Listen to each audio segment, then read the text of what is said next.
Good morning.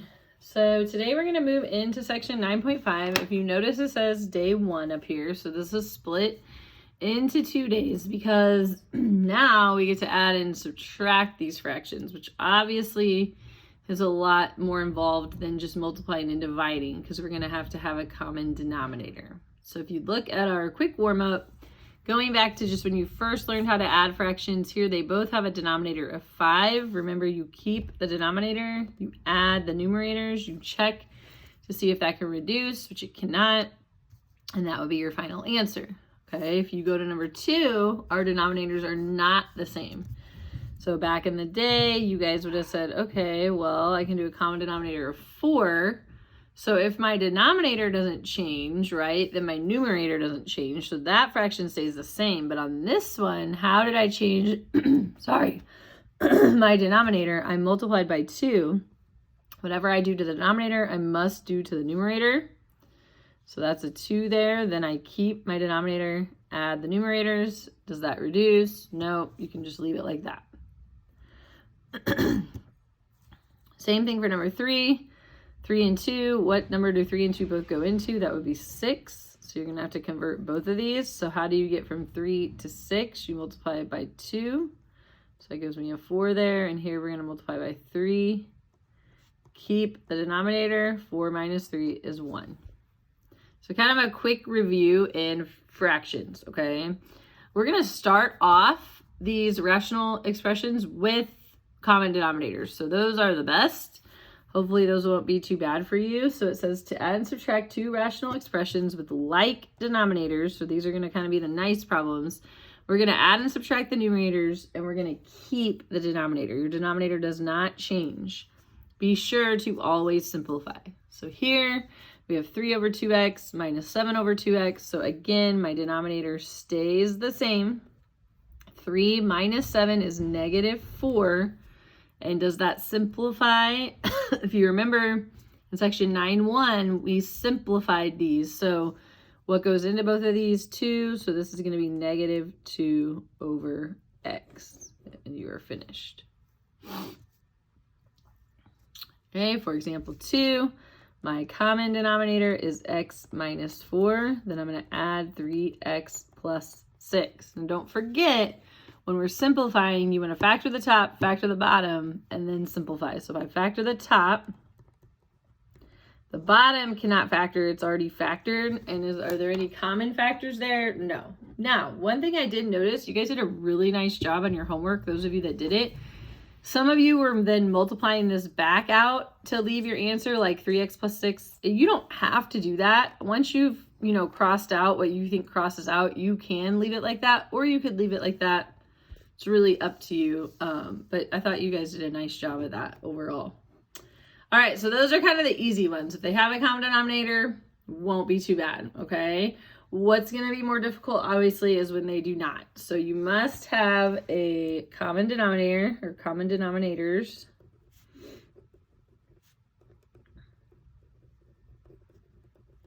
To add and subtract expressions. So notice these don't even have a plus or minus sign. They just have a comma in between because all they want us to focus on here is finding that common denominator, okay?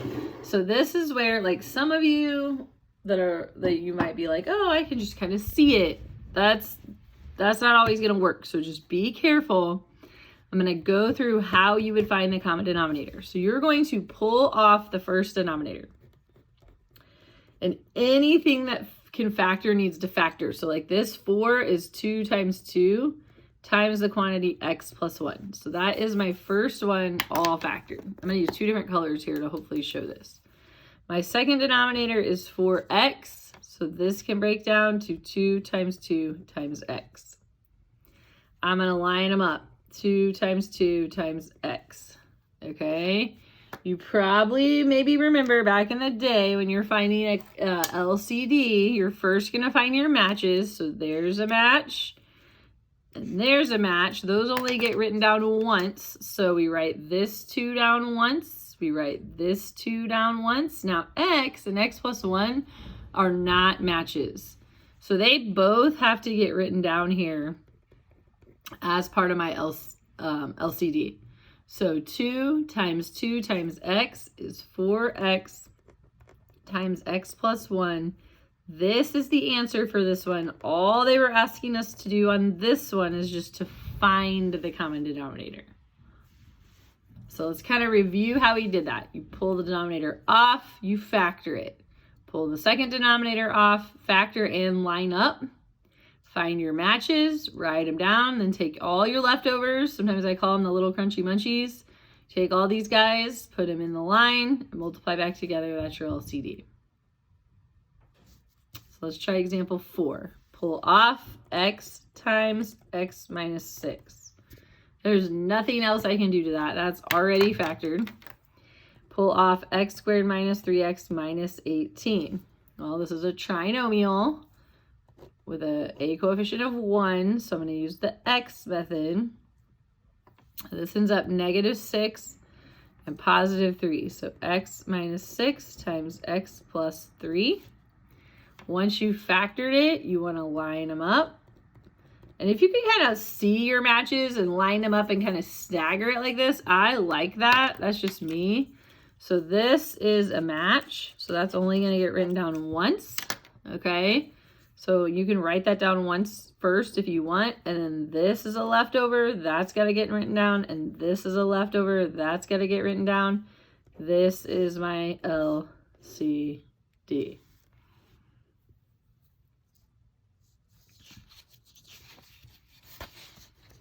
Okay, so let's try one. Ready for this? I'm going to go kind of slow. Remember, you can pause, rewind. That is kind of one benefit to these video lessons. All right, so we're going to pull off. I go over here usually when I do this. So we're going to pull off the 3x to the third. That is 3 times x times x times x. You don't necessarily have to write those out, but I kind of like to. I'm going to go down a little bit. So we have 6x cubed plus 3x squared. So I'm going to pull out the GCF of 3x squared, which leaves me with 2x plus 1. So we have 3 times x times x times 2x plus 1. All right, so what matches? Well, we got a 3 that matches. Whoops. We got an x, and then we got 2 leftovers. Okay, so my new denominator, I'm going to make 2 new fraction bars, is going to be 3 times x times x times, there's that leftover x, make sure you get that, and there's this leftover quantity 2x plus 1. Okay, so we most likely would write this 3x cubed times 2x plus 1, 3x cubed times 2x plus 1. Now, for me, this next part is where the struggle bus comes in. Most people catch on to finding the LCD, but even going back to like grade school, people want to put a 4 here and an x there, okay? And that doesn't even make sense because look at your denominators. Like this was your old denominator, this is your new denominator. So we kind of play this game I call what's changed, what's different. So this had a 3x cubed. This now has a 3x cubed times 2x plus 1. So the new thing is the 2x plus 1 for this fraction. So this numerator would need to get multiplied to 2x plus 1. And I like to go ahead and distribute these. So this is going to be 8x plus 4. Okay, now this can be kind of tricky. So what's changed? This up here is hard to look at compared to this. So if you remember, we factored it right down here. So a lot of times you want to look at your factored form, what is different. So it was 3x squared times 2x plus 1. It now is, 3x cubed times 2x plus 1. The only difference is this 3x squared and this 3x cubed, which means it needed 1 more x. So x times x is x squared. Remember, once you have your 2 fractions, they turn into 1. You keep the denominator and you add, well, you add or subtract. This one's add. Add the numerators. So I'm going to put the x squared in the front, then the 8x, then the 4. You do need to check and see if this is going to simplify, but you cannot factor x squared plus 8x plus 4. You can't break that down anymore. So this right here is going to be my final answer. There are a lot of steps in these problems, so when you first start, it can definitely be confusing. Okay, let's look at the next one. Pull off the first denominator, x squared plus 6x plus 9, and factor it. So we're going to get 3 and 3. Sorry. So this is x plus 3 times x plus 3. Pull off the second denominator, x squared minus 9. This is the difference of two squares. This is why you need to, your factoring needs to be like super good. So difference of two squares becomes x plus 3 times x minus 3. So I'm going to line those up and I'm going to stagger them. Again, you don't have to do that. I personally like that. Here's my match. So that's only going to get written down once. So my LCD is going to be x plus 3. That's the match I took. Then this left over. And then this left over. So we have a new denominator of x plus 3 times x plus 3 times x minus 3.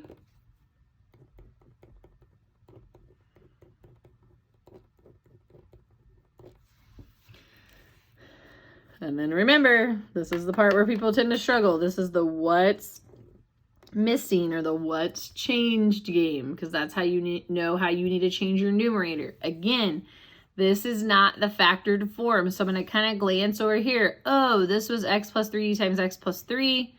So what was missing from that? It would be the x minus 3. This is already a binomial, so be careful. Okay, that's going to become double distributing at the top there. So we have x times x is x squared.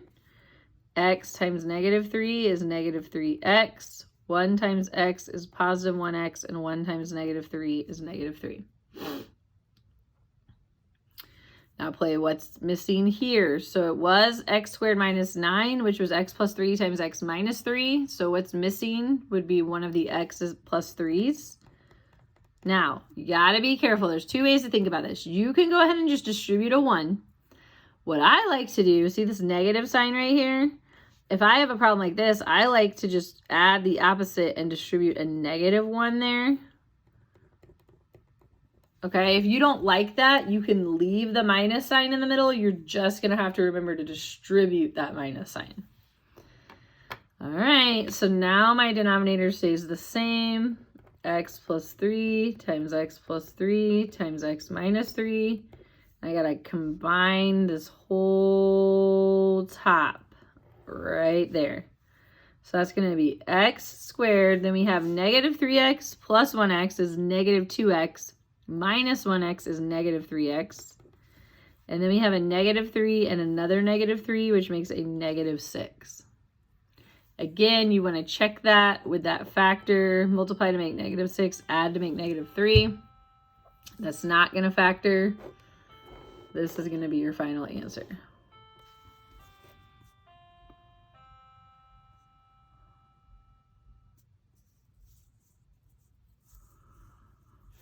All right, let's try 2 more here. So we have 5x squared, 5 times x. We have 5x squared minus 5x. So I'm going to pull out the 5x. That leaves me with x minus 1. Sorry, I should have done this one in red. So this is 5 times x minus 1. I'm going to go a little faster just because my videos get long. Match, match. Leftover, leftover. So my new denominator is 5 times x times x minus 1. 5 times x times x minus 1. Now remember, you're going to play the what's missing game. So does this have a 5? Yep. Does it have an x times x? Yes. It does not have that x minus 1. So that is what goes up here. Distribute, we get 2x squared minus 2x. Down here, again, this is not the factored form, so I'm going to come down here. It has a 5, it has an x minus 1, but it's missing one of those little x's. So I'm going to multiply that by x. Right here, do not forget, keep the denominator. So here you could probably change that back to 5x squared times x minus 1. And this is going to be 2x squared plus 3x. Now, this one will simplify because maybe I should have left those separated, but oh well, we'll look at it here. So you can pull out an x, which leaves you with 2x plus 3 over 5x. Let's go back to how this was because I don't want to confuse you. So pretend like that was still x times x instead of x squared. One of these x's would cross out. Oops, why did I write 2x plus 3 there? Sorry, that's an x minus 1. So your final answer is going to be that 2x plus 3 over 5x times x minus 1.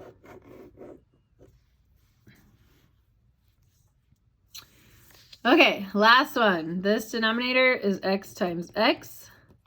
The other denominator is x squared times x minus 2. So that's x times x times x minus 2. There's a match, and there's a leftover. So my new denominators are going to be x times x times x minus 2, x times x times x minus 2.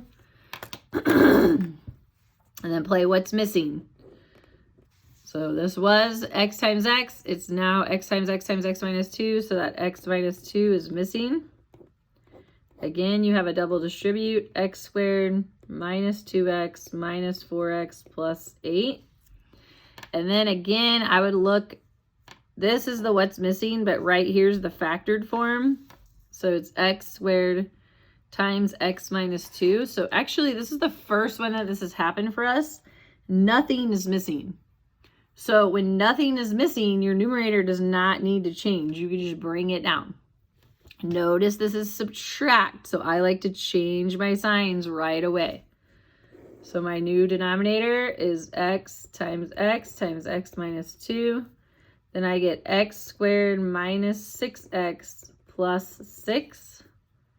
And I don't think that factors on the top there. And so you can leave it like that, or you could write it as x squared minus 6x plus 6 all over x squared times x minus 2. That would be up to you.